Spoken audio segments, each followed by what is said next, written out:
With just 6 days until the NBA trade deadline, Kyrie Irving requested a trade from the Brooklyn Nets, and he said it must be before the trade deadline. This put the Nets in a very sticky situation, being that they had to trade him because if they didn't, he'd essentially walk in free agency to another team, and Brooklyn wouldn't lose him for nothing.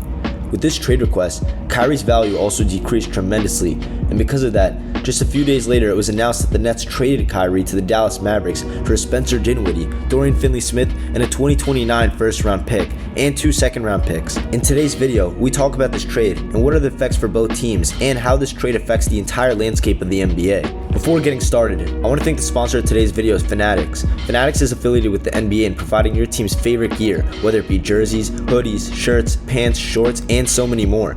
Fanatics always has the best quality products and is the most legit place to buy your NBA gear from. Check the link in my description or pinned comment to find some exclusive sales for NBA gear up to 60% off. If you happen to be a Nets or Mavericks fan, I know you'll be able to find some insane deals on gear for those teams. It would mean so much also to help support the channel. Also, check the link in the pinned comment or description to check out StubHub, which is the #1 place to buy or sell tickets to your favorite events, including sporting games, concerts, and more. If you have any video suggestions or requests, please drop a comment so I can put it on the list and create it. If you enjoyed this video, please subscribe. This is by far the best way to support this channel and ensure you don't miss out on any great basketball content like this. Also, like the video and comment on what you think about this trade, both for the Nets and Mavericks, and any other thoughts about this trade. With that being said, let's dive straight into the video.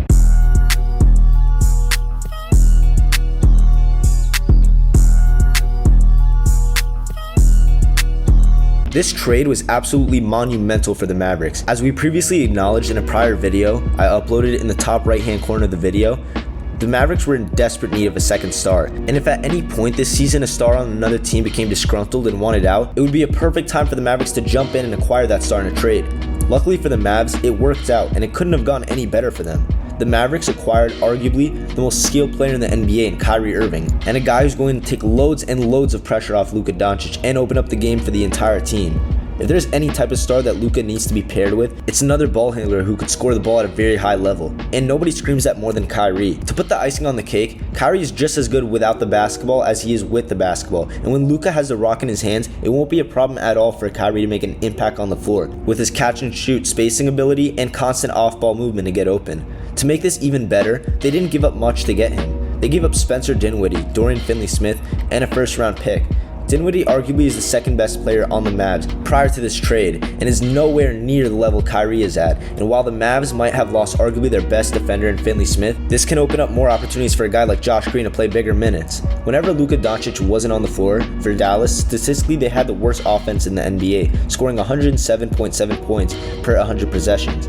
To put that into context of just how bad that is, the Charlotte Hornets, who have the worst offense in the NBA, score 108.9 points per 100 possessions. Whenever a franchise has a top 3 player like Luka, who's a mega superstar, you must do everything in your power to surround him with the help, and Dallas did just that with this trade. In Kyrie's Mavericks debut on February 7th, he scored 24 points against the Clippers with Kawhi Leonard and Paul George on the floor, and the Mavs pulled out the win, all while Luka didn't play the whole game.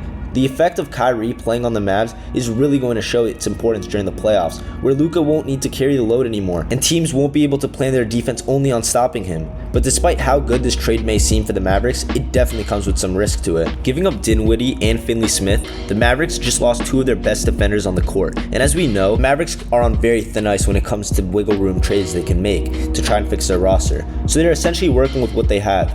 Their best shot at adding defenders are through the draft or maybe pulling off a trade in the offseason, but even that isn't a guarantee. Just like last offseason, their co-star to Luka, Jalen Brunson, walked in free agency and they lost him for nothing. This same trend can definitely continue this summer with Kyrie, especially seeing how he's reacted prior when things don't go his way.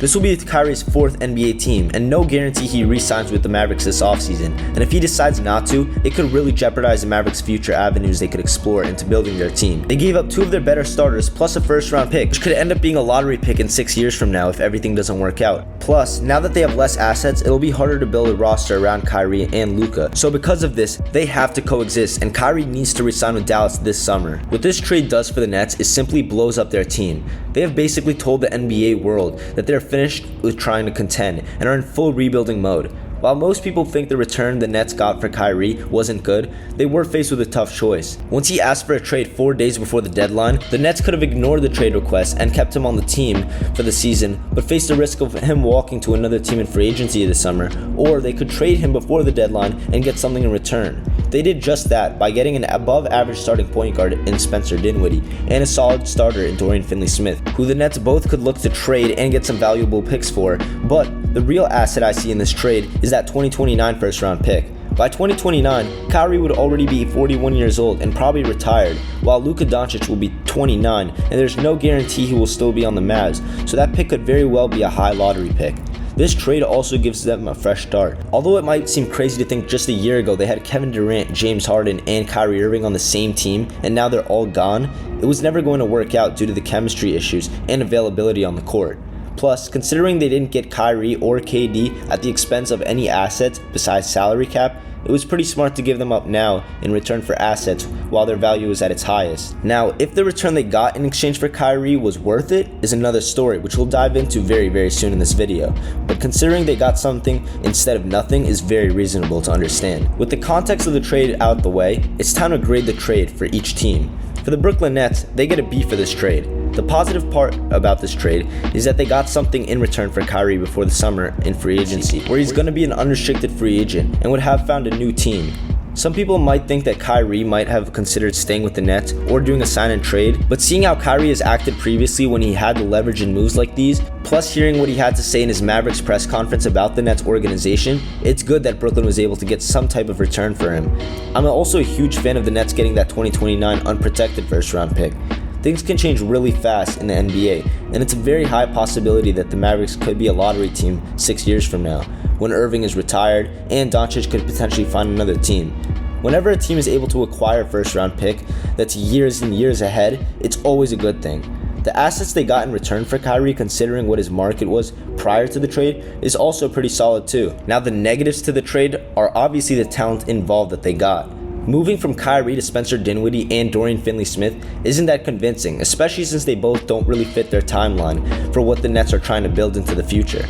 Also, whenever you trade an all-star caliber player like Kyrie, you'd expect to get more assets in that trade, which makes the Mavs package pretty underwhelming. But considering what Kyrie has done to himself to completely damage his trade value, it's understandable.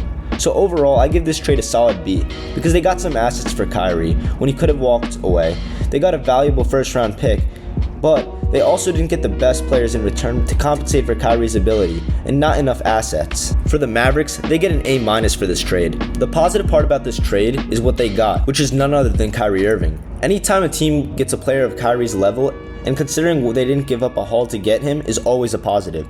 To make it even better for Dallas, they were in a situation where you have a superstar in Luka, and because he's so good that he could single-handedly carry your team, he always needed that second co-star, and getting Kyrie is just that. So this trade is an even bigger exception for the Mavs. The two are going to open up the game so much for each other, and we will definitely see a whole new brand of basketball in Dallas, with much more scoring and ball movement. But despite the one positive in this trade, which is a huge positive, there are also some negatives to it as well. And the negatives have to start with Kyrie's personality. If Kyrie's taught us anything over the past 4 years, it's that you have no idea what his next move is going to be, and he could be very happy today and upset and not on the court tomorrow. This makes him an extremely high maintenance player, and if one thing goes bad in Dallas over the course of the next 6 to 7 months, he could walk away in free agency, and the Mavs could have very well lost him. If the Mavericks lose him and they also lost Dinwiddie, Finney-Smith, and their 2029 first-round pick for nothing, as well as considering the Mavericks don't have many options or assets they need, it limits other moves that can be made for this team to bounce back from Kyrie potentially walking this summer. Staying on topic of lack of options, while adding Kyrie significantly boosts their offense, it also significantly hurts their defense, and considering the Mavericks can't do much to fix their current defensive situation, it makes this move just a little bit worse. But nevertheless, for the Mavericks, they had to pair Luka up with a star, and whenever you get the chance to get someone as skilled and good as Kyrie, you have to make the move, no matter what the risk may be. And Dallas did just that, so because of that, they get an A-. So overall, this was a solid trade for both sides. Both teams have their positives to it, and they also have their negatives as well. Only time will tell how this trade really works out for them though. Thank you guys so much for watching. If you made it to the end and you enjoyed this video, please subscribe. It is by far the best way to support me and help this channel grow. And I appreciate you so much if you're a returning or new subscriber. Make sure to check out the link in my pinned comment or description for the best way to buy tickets to all your favorite events at StubHub. Also, check the link in the pinned comment or description to check out the Fanatics store link in the description for some exclusive deals on NBA gear before they expire, and to help support the channel. Stay tuned because we have some big stuff coming soon. If you haven't already, make sure to join the Discord link in the description. Like the video and comment on any video suggestions for the future, or anything I could have done better. Also, comment on what you guys think about this Kyrie Irving trade for each team. Let's get a great basketball conversation started. I'll see you guys on the next video and have a blessed day. Peace.